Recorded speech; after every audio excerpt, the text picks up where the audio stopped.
सायरा के लिए यह रेगिस्तानी सहरा उसका घर भी था और उसकी कैद भी। उसकी सुबह ऊंटों की घंटियों की आवाज से होती थी। वो उठती, अपनी बूढ़ी माँ के लिए पानी भरती, छोटे भाई के सूखे होंठों पर पानी की चंद बूंदें लगाती और फिर बासी रोटी का एक टुकड़ा आंचल में बांधकर निकल पड़ती। गांव के सबसे रईस चौधरी के ऊंटों को चराना ही उसकी जिंदगी का मकसद था। ये ऊंट ही इसके साथी थे, उसके हमराज थे।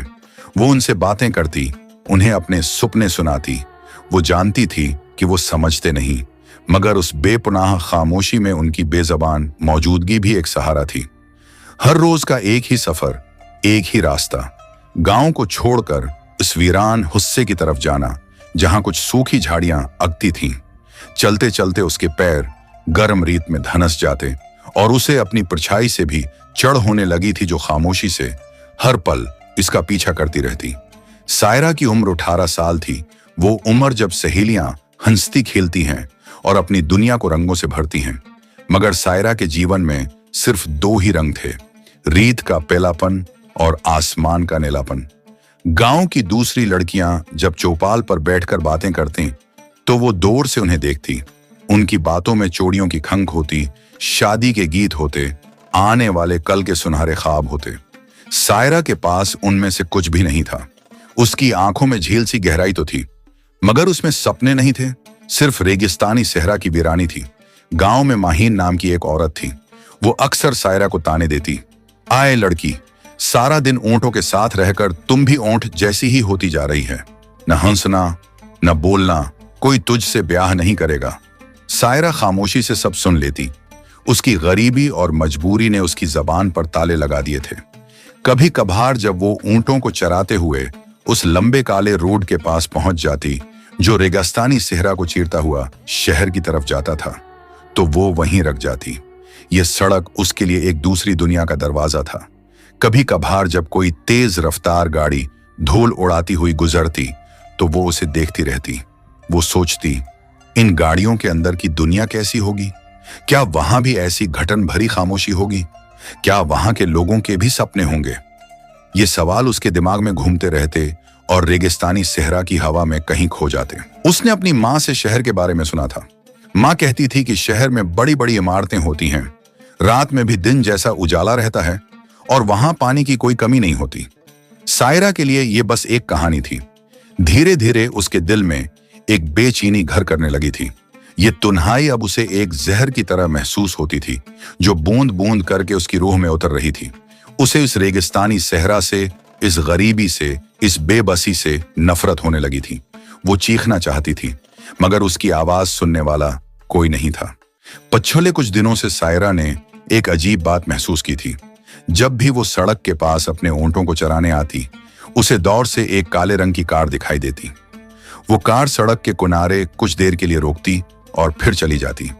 इस सुनसान सड़क पर किसी कार का इस तरह रोज रोज रखना अजीब था। पहले तो सायरा ने उस पर ध्यान नहीं दिया, मगर जब यह सिलसिला कई दिनों तक चलता रहा, तो उसके मन में एक अनजाना सा डर और तजस्सुस पैदा होने लगा। वो कौन हो सकता है? वो यहां क्यों रखता है? ये सवाल उसके दिमाग में घूमने लगे। सूरज सिर पर था और गर्मी अपने अरूज पर। वो एक छोटे से टीले की छांव में बैठी थी कि वही काली चमकती कार आकर कुछ दौर रकम गई। सायरा का दिल धड़क उठा।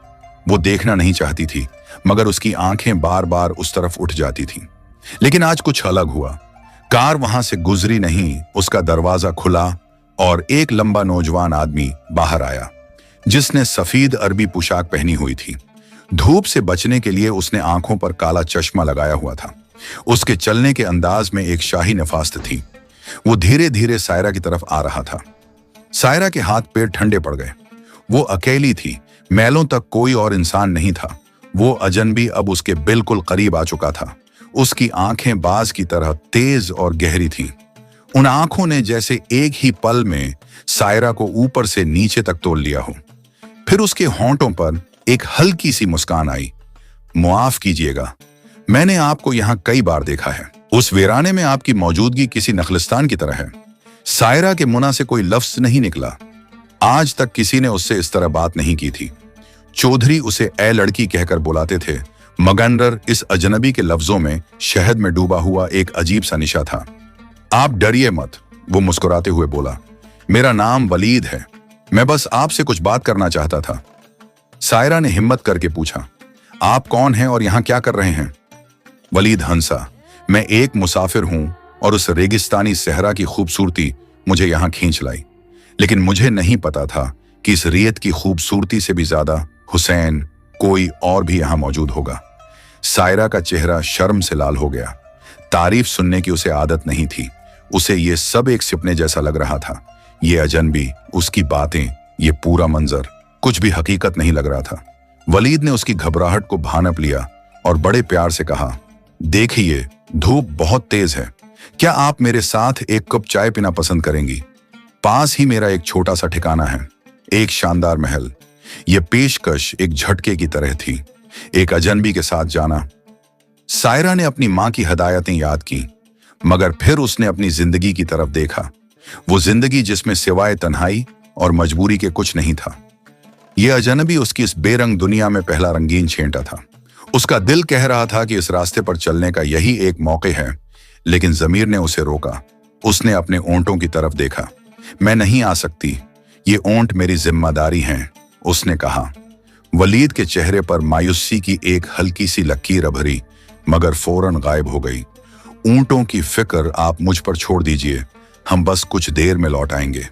मैं जानता हूं कि आप एक अजनबी पर भरोसा नहीं कर सकती, लेकिन यकीन मानिए, मेरा इरादा नेक है। मैं बस इस रेगिस्तानी सहरा की तन्हाई में किसी से कुछ पल बात करना चाहता हूं। उसकी बातों में एक अजीब सी कशिश थी। वो सायरा की दिखती रग को छो रहा था। सायरा के मन में एक जबरदस्त कशमकश चल रही थी। वो जाना भी चाहती थी और डर भी रही थी। उसने इनकार में सर हिला दिया। वलीद ने अपना ड्रामाई पल फेंका। वो अपनी गाड़ी के पास गया और उसकी डिक्की खोल दी। शायद ये आपकी फिक्र को कुछ कम कर सके। सायरा की नजर डिक्की पर पड़ी तो उसकी सांसें उटक गईं। वो सोने की ईंटों और नोटों की गड्डियों से खचाखच भरी हुई थी। वलीद ने नर्म आवाज में कहा, यह सब कुछ भी नहीं है, ये सिर्फ दौलत है, लेकिन इज्जत और एक बेहतर जिंदगी दौलत से कहीं बड़ी होती है। आप जैसी लड़की उस रीत पर भटकने के लिए नहीं बनी, आपकी जगह महलों में है। उसने नोटों की एक मोटी गड्डी उठाई और सायरा की तरफ बढ़ाई। ये लीजिए, सिर्फ एक कप चाय के लिए। सोचिए, अगर आप मेरे साथ चलेंगी तो आपकी जिंदगी क्या हो सकती है। सायरा को अपनी मां का बीमार चेहरा, अपने भाई की भाकी आंखें याद आएं। उसे माहीन के ताने याद आ गए। उसे लगा कि ये कोई फरिश्ता है जो खुद खुदा ने उसकी मदद के लिए भेजा है। लालच और बेहतर जिंदगी के सपने ने इसके डर पर काबू पा लिया। वलीद के चेहरे पर एक शकारी जैसी खफिया मुस्कान फैल गई। उसने सायरा के लिए गाड़ी का दरवाजा खोला। सायरा गाड़ी में बैठते हुए एक आखिरी बार पीछे मुड़ी। उसके ऊंट उदास नजरों से उसे देख रहे थे, जैसे पूछ रहे हूं, तुम हमें छोड़कर कहां जा रही हो। एक पल के लिए उसका दिल कान पा, मगर गाड़ी के अंदर की ठंडी हुआ और महंगे इत्र की खुशबू ने इस आवाज को दबा दिया। रेगिस्तानी सहरा वही था, मगर अब उसे वो दुश्मन नहीं लग रहा था। उसे लग रहा था जैसे वो इस कैद से आजाद होकर एक नई दुनिया में जा रही है। वलीद गाड़ी चला रहा था और बीच बीच में उसे मीठी बातें करके उसके डर को कम करने की कोशिश कर रहा था। तकरीबन 1 घंटे के बाद उसे हरियाली नजर आई। जैसे जैसे वो करीब पहुंचे, वो हरियाली एक बड़े नखलिस्तान में बदल गई। खजूर के ऊंचे ऊंचे दरख्तों के झुंड के बीच एक शानदार सफेद संगमरमर की इमारत सूरज की रोशनी में चमक रही थी। जैसे ही गाड़ी अंदर दाखिल हो गई, अंदर का नजारा किसी जन्नत से कम नहीं था। रंग बरंगे फूलों की क्यारियां, हरे भरे दरख्त और बीचों बीच संगमरमर से बना एक खूबसूरत फवारा। सायरा ने अपनी जिंदगी में इतना पानी एक साथ कभी नहीं देखा था। वलीद ने सायरा को गाड़ी से उतारकर शानदार महल के मरकजी दरवाजे की तरफ ले गया। शानदार महल के अंदर दाखिल होते ही सायरा की आंखें खुली की खुली रह गईं। जमीन पर ईरानी बने हाथ के कालीन बिछे थे। छत से बलजेम के बने शीशे के वसिया झूमर लटक रहे थे, जिनमें हजारों बत्तियां जल रही थीं, और हर कोने में सोने और चांदी की नायाब कारीगरियां सजी थीं। हवा में खुशबू फैली हुई थी, जो शायद किसी महंगे इत्र या ताजा फूलों की थी। पसंद आया तुम्हें अपना नया घर? क्या ये सचमुच अब उसका घर होगा? तभी एक बूढ़ी औरत उनके पास आई। उसके चेहरे पर झरियां थीं और आंखों में एक अजीब सी उदासी और खौफ का मिला जला भाव था। वलीद ने तारुफ कराया, ये इस घर की देखभाल करती है और अब ये तुम्हारी भी देखभाल करेगी। तुम्हें किसी भी चीज की जरूरत हो तो उसे बता सकती है। बूढ़ी औरत ने सायरा की तरफ देखा भी नहीं, बस खामोशी से सर हिला दिया। उसकी उस बेरखी ने सायरा को थोड़ा सा अजनबी कर दिया। वलीद सायरा को एक लंबे गलियारे से ले गया, कमरे के सामने रखा, दरवाजा खोला। यह तुम्हारा कमरा है। कमरा किसी शहजादी के ख्वाबगाह जैसा था। एक बड़ा बस्तर जिस पर रेशम की चादरें बची थीं, एक बड़ी शीशे की अलमारी जो कीमती कपड़ों और जूतों से भरी हुई थी, एक खूबसूरत ड्रेसिंग टेबल जिस पर फ्रांस के बने इत्र, तरह तरह के मेकअप के सामान और हीरों से जुड़े गहनों के डब्बे रखे थे। कमरे की एक दीवार पूरी शीशे की थी जिससे बाहर का खूबसूरत बाग नजर आ रहा था। सायरा ने अपनी जिंदगी में कभी इतने ऐश व आराम का तस्वुर भी नहीं किया था। उसे लगा जैसे वो कोई सपना देख रही है। वलीद मुस्कुराया, अब तुम आराम करो, नहा धोकर तैयार हो जाओ, मैं तुम्हारे लिए रात के खाने पर इंतजार करूंगा। ये कहकर वो कमरे से बाहर चला गया। सायरा ने धीरे धीरे बस्तर को छुआ। वो इतना नर्म था कि उसकी उंगलियां उसमें धंस गईं। उसने अलमारी खोली और एक रेशमी लिबास को अपने गालों से लगाया। सब कुछ हकीकत था। उसकी किस्मत बदल चुकी थी। वो अपनी गरीबी, अपनी तुन्हाई, सब कुछ भूल जाना चाहती थी। शाम को जब वो तैयार होकर नीचे आई तो वलीद उसका इंतजार कर रहा था। एक लंबी मेज पर तरह तरह के लजीज पकवान सजे थे। वलीद ने उसे अपने पास बैठाया और अपने हाथ से उसे खिलाया। वो उसकी खूबसूरती की तारीफ करता रहा। सायरा इसकी बातों के जादू में खोई जा रही थी। शुरू के कुछ हफ्ते ऐसे ही गुजरे, सपनों की तरह। वलीद उसे दुनिया की हर खुशी दे रहा था। सायरा को लगने लगा कि वो उसे प्यार करता है। उसने भी खुद को पूरी तरह से उसे सौंप दिया था। वो अपनी पुरानी जिंदगी को एक बड़े ख्वाब की तरह भूल चुकी थी। लेकिन आहिस्ता आहिस्ता इस चमकती हुई दुनिया की हकीकत सामने आने लगी। सबसे पहले सायरा ने यह जाना कि इस शानदार महल के दरवाजे सिर्फ देखने में खुले थे, मगर हकीकत में वो बंद थे। जल्द ही सायरा को यह भी महसूस हुआ कि इतने बड़े महल में माजरा के अलावा कोई नौकर नहीं थे। सिर्फ चंद नकाबपोश पहरेदार थे जो हर वक्त दरवाजों पर खड़े रहते। महल जितना बड़ा था, उसके अंदर इतनी ही गहरी खामोशी थी, जैसे ये दीवारें भी कुछ छुपा रही हूं। वलीद का रवैया भी बदलने लगा। वो अब प्यार से कम और हुक्म से ज्यादा बात करने लगा था। सायरा क्या पहनेगी, क्या खाएगी और कब सोएगी, सब वही तय करता था। अगर सायरा किसी बात पर सवाल करती तो उसका चेहरा सख्त हो जाता। वो कहता, मैंने तुम्हें रेगिस्तान की रेत से उठाकर इस महल की मालकन बनाया है। तुम्हें शुक्रगुजार होना चाहिए, सवाल नहीं करने चाहिए। एक दिन सायरा ने हिम्मत करके माजरा से पूछा कि ये महल इतना सुनसान क्यों है और क्या वलीद का कोई खानदान नहीं। माजरा ने घबरा कर अंगली होंठों पर रख ली। बेटा, यहां दीवारों के भी कान होते हैं, कम बोलो तो बेहतर है। माजरा की आंखों में मौजूद खौफ सायरा के दिल में उतर गया। अब ये महल उसे ख्वाब नहीं बल्कि एक खूबसूरत कैद लगने लगा। यहां दौलत थी, आराम था, लेकिन आजादी नहीं थी। वो एक सोने के पंजरे में बंद परिंदे की तरह थी जो सब कुछ देख सकती थी मगर उड़ नहीं सकती थी। उसे अपनी पुरानी जिंदगी याद आने लगी, जो गरीब जरूर थी मगर वहां वो अपनी मर्जी की मालिक थी। दिन गुजरते गए और सायरा का शक बढ़ता गया।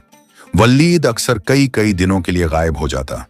जब वो वापस आता तो उसके कपड़ों पर मिट्टी होती और आंखों में एक अजीब सी थिकन और बेचैनी।